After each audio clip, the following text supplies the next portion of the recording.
snap, I wouldn't have guessed. Hello everybody, coming at you with all my might. It's Smite. How you guys doing today? Today we're going to be working on the KTM. We're going to get this back up and running today. I got some new reeds. Got the new reeds right here. You got to remove the old reeds from the power valve. We shall see how it runs after we get the new reeds in. I have another air filter in the house. I'm going to slap a new air filter in this, so that's going to be mint. So I took off the first side, and basically all it is you just remove these bolts. But I did notice, I'm not sure if you can see it because of the lighting, but this is cracked on this side. So we're just gonna remove these, and they're not on there that tight at all. Specs are in the page for how tight you're supposed to put them on there, but you're also supposed to put a little dab of blue Loctite on them because you're not even putting a pound of force on these things.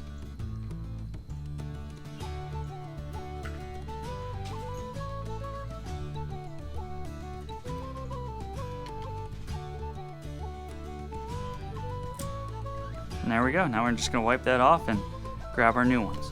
What I'm going to do is I'm just going to stick one screw in, and then I'll remove it to Loctite it. We're just going to stick that in there just to hold that down. I'll line up our other ones.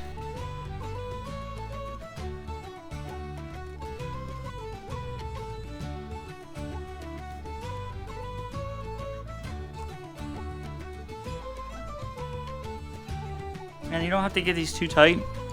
Once again, your instructions will tell you how tight to tighten them, but you're mostly relying on the Loctite to hold them in and not the force of tightening them down. Alright, so we got them all installed and there's no gap. There's not floating like it was previously. So now we're ready to throw it in the bike. Alright, so we got the reeds all in there and tightened down. Now we're just gonna stuff it in very carefully into the engine, just like that.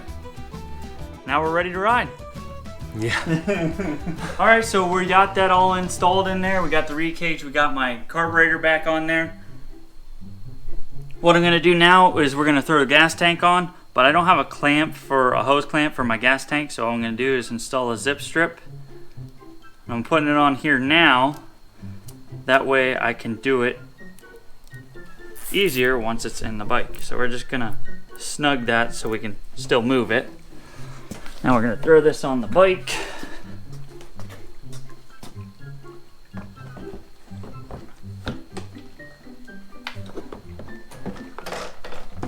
Now this time you wanna make sure that the gas tank does not pinch your throttle cable, because I've done that before and it's not fun. Now what we're gonna do is we're gonna hook up the gas, just like so, slide that over, and then we're gonna apply our zip strip. Gotta get it over that lug so you're actually sealing off the gas. Okay, and I'll tighten that down and clip that off, but now we have that on there. Now we're gonna bolt the gas tank down and throw the plastics on, and we'll be ready to go. We gotta throw a new air filter in too, so. All right, so we got a no-toil oil filter we're gonna slap in there. Wacha. And it comes pre-oiled, which is nice. They're only like 10 bucks. There's a link in the description below. They come with nifty difty gloves. So basically, you take, if I have to tell you how to put gloves on, something wrong. I can't get my hand in there. So we're gonna take our gloves.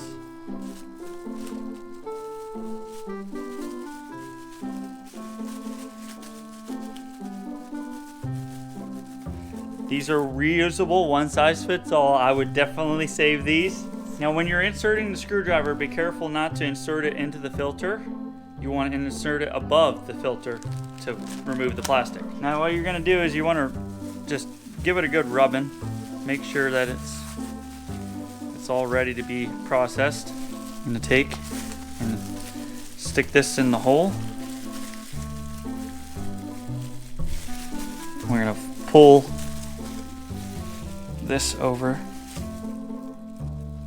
Just like that. That will hold that on there. Pull this up and around. And when the filter's new, it's pretty stretchy, so you're not gonna rip it off, so.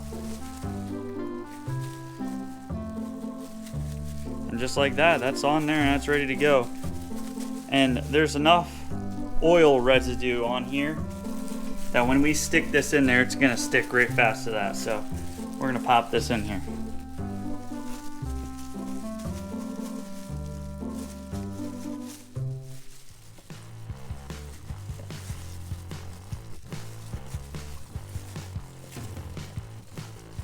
And just like that, that filter's in there.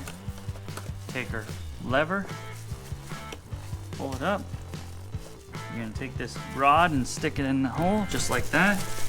Then there's, behind my wiring harness, there's a little hook. So you slide that in, and that's in there. You take this, slide that rubber piece up, and that will hold your filter in there. We successfully installed a new air filter. Now remember to save your gloves. Oh no! I ripped it taking off. That cost me $5 right there. This is still good. Wow, you're actually gonna clean the garage up too? No. No.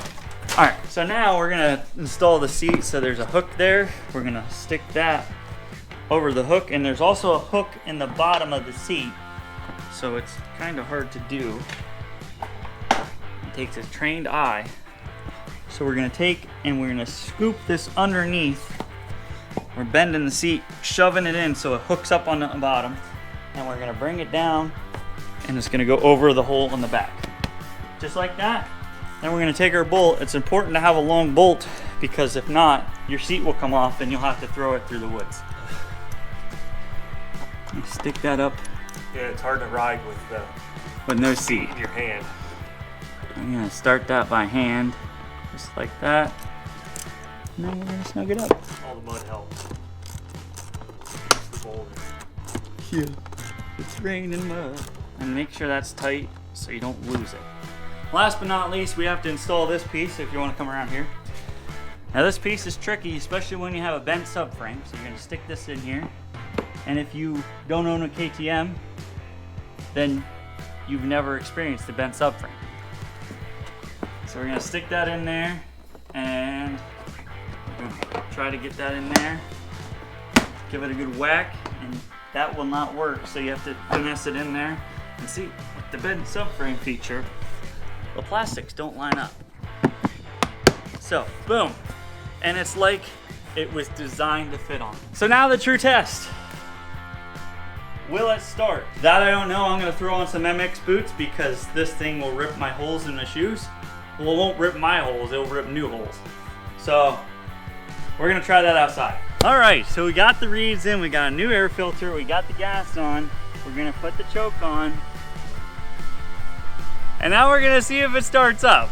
Isn't KTM kick 20 more? I don't know what KTM stands for, it's Belgian. Kick 20 more times just to get her started. All right, so my Kickstarter retention spring does not work.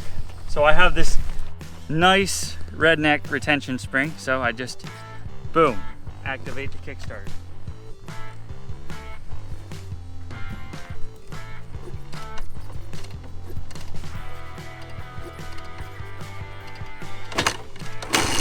Oh, it started to fire on the second actual kick.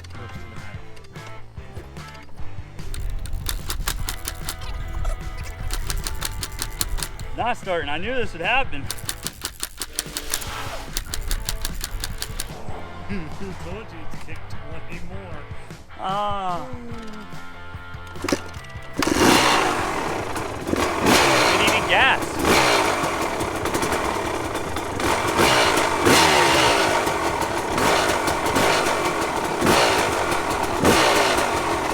Well, it actually fired after like a gazillion kicks.